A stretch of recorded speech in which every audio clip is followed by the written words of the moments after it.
the dresser, work on the stove. I'm sitting on the counter blowing perp out my nose. Red bone naked, in the bed flexing. I say, bitch, I ain't impressed. You must have got the wrong impression. In hip-hop, there have always been artists who have dominated a specific time frame. Whether it was NWA, Tupac, and Biggie in the 90s, or Nas, Jay-Z, or Wu-Tang in the early 2000s and the late 90s, there is always a period of domination. Some artists end up retiring and venturing out to other businesses since their music career comes to a close or they lose relevance. But what if I told you there was a trio so dominant that it seemed like they could never be dethroned? Now that trio in 2025 is washed and it is beyond disappointing. An era we have never seen before that carried a group and fell off into irrelevance is Lil Wayne, Drake, and Nicki Minaj. If you enjoyed the video, leave a like, comment, and subscribe. First, let's talk about the greatest rapper of all time, Lil Wayne. Yeah, let's talk, you gotta jump it like John.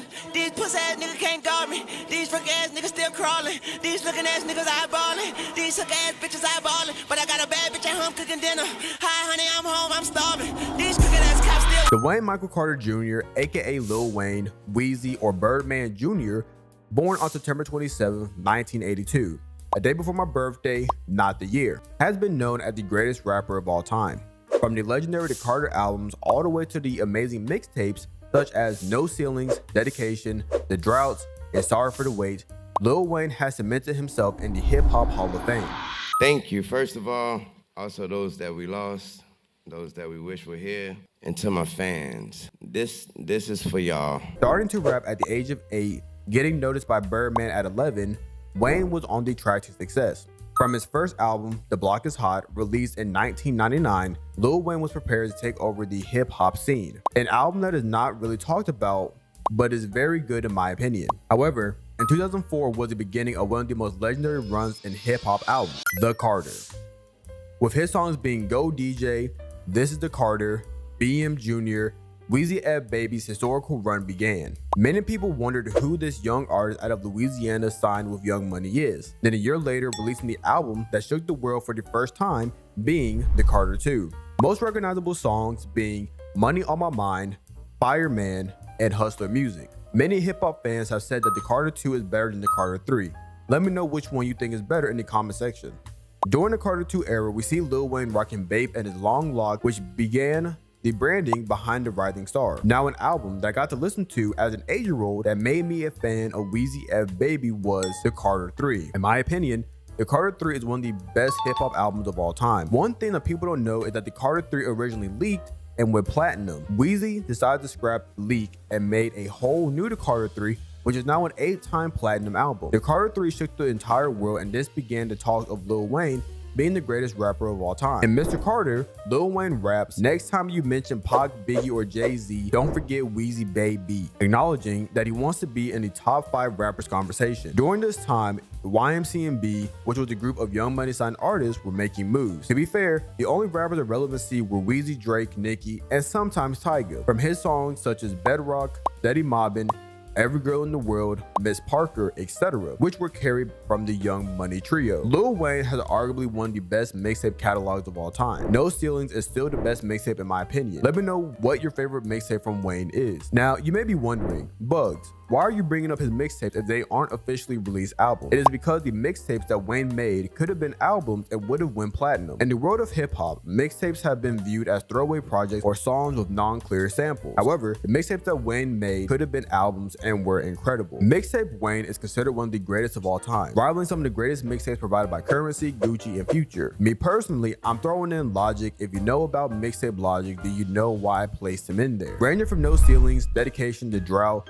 and Sorry for the Wait, these mixtapes changed hip-hop. Some of the rawest verses you have ever heard from an artist. Normally, I would recommend certain albums for a first-time listener, but if you never heard any songs from Weezy's mixtapes, then I shall recommend a few songs. Wax Surf, Wash My Shoes, Burn, I Can't Feel My Face, and Rack. All of these songs go incredibly hard, and the mixtapes could have been successful albums if released. This shows how incredible Lil Wayne was as an artist because there are not many people who created album-worthy mixtapes. Besides the GOATs on the Mount Rushmore of mixtapes. Let me know in the comment section who do you think belongs on the Mount Rushmore of mixtapes and albums. 1999 to 2012 was the prime of Lil Wayne, and with The Carter 4, which is viewed as the worst worst Carter at the time, it actually was not the worst. Then the issue that changed everything for Lil Wayne, being held hostage by Birdman and not allowed to release the Carter 5. The Carter 5, which was supposed to come out in 2013 and 2014, was one of Wayne's most anticipated albums. During this time, Wayne had got his tour bus shot up allegedly by Young Thug, and Birdman was pushing Thug as the artist of Young Money, transitioning into Rich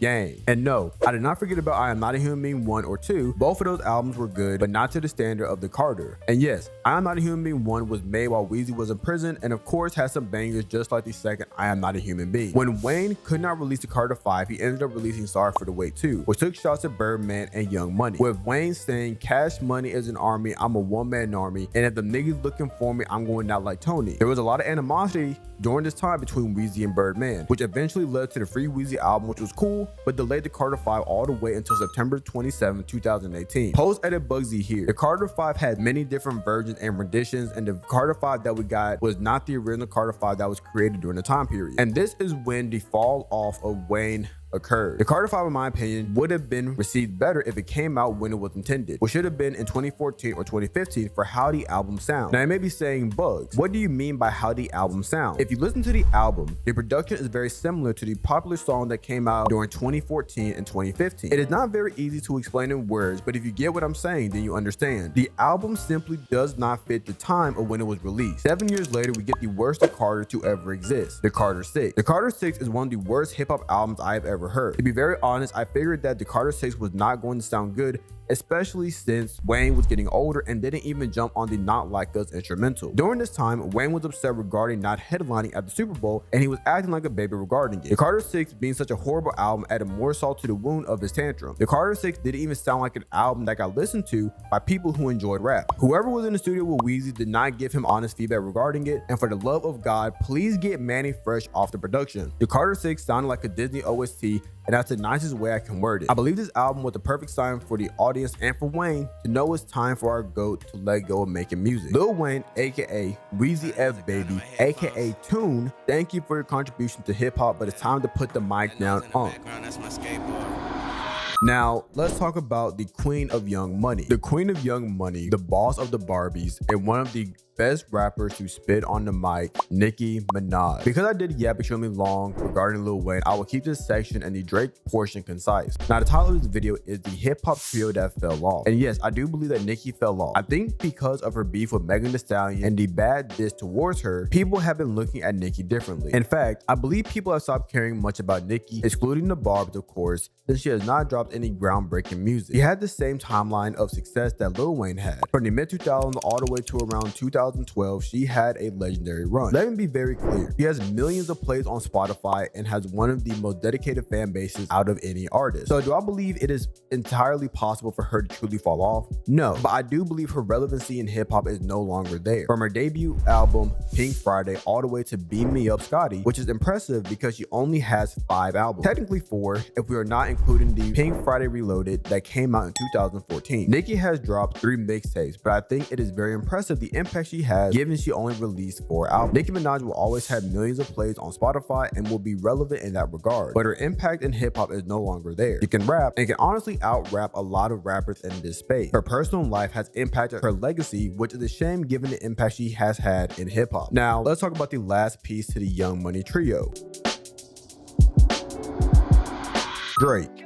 Drake, aka Drizzy, is an artist who had never lost relevancy and has always been regarded very highly, until he started beefing with Kendrick Lamar and got bodied in the beef. The beef did irreversible damage to his legacy and him as a person. However, Drake impacted the rap game, and that is something nobody can deny. Take Care was the album that originally went mainstream, which put Drake's name out in the streets. The So Far Gone and Thank Me Later albums were just the beginning of greatness from Drizzy. The Canadian rapper who was founded by Wayne started to leave his impact in the rap game. Well, we are in Toronto, Canada, at my house, which is a nice thing to say. Drake became the rapper who was able to branch out to every demographic. The beginning of Drake's career, we see an artist who is hungry and wants to get to the top like Wayne. While Drake was never on a pedestal of Wayne in the beginning, he slowly surpassed him as one of the Young Money artists. I will not bring up monthly Spotify listeners because it's Drake. He's going to have millions of listeners just like Weezy and Nicki. Take Care was an album that gave Drake this persona of the heartbroken rapper, but for soft people. Not on the level of Future Hendrix, where it when he was heartbroken, we were going to get an album full of pain that would be faced with drugs or multiple hoes. Drake was a rapper who made soft rap music for soft ass people. However, in the early 2010s, Drizzy started making more fun music, and that's where he shot up to the top. Drake started making fun music that could be played in the clubs, sporting events, etc. Drake's choice of production, lyricism, and rollouts were amazing. If Drake announced a heartbreak album, everyone would get excited because they knew they were going to get a couple of Instagram and Twitter worthy captions. You thought I forgot about the beef he had with Meek Mill?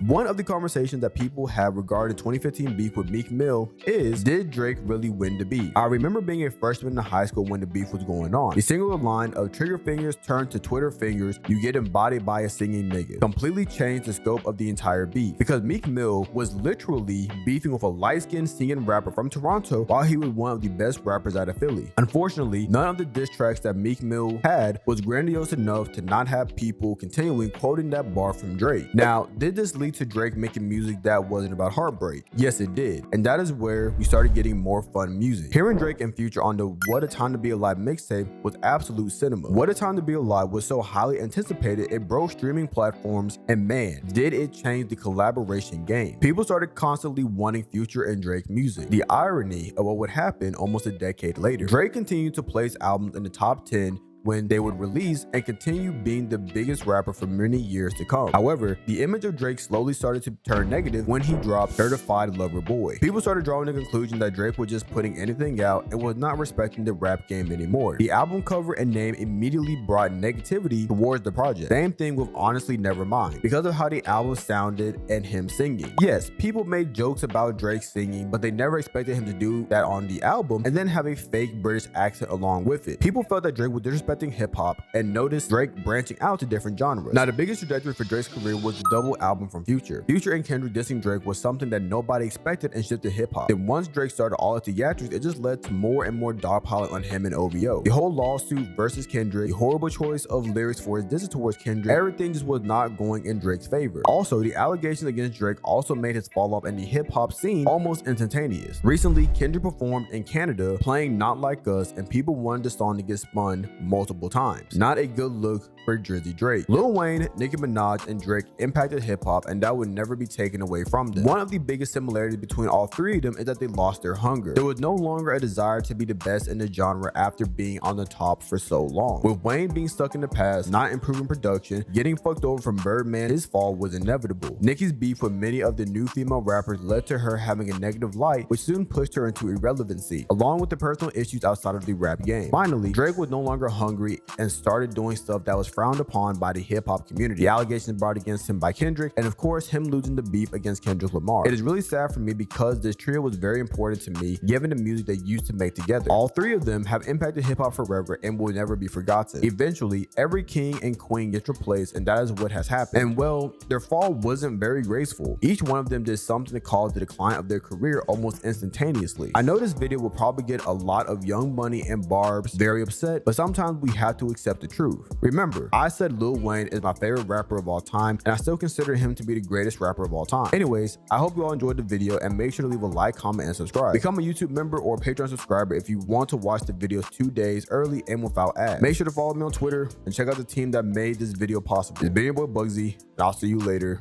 Space Cowboy.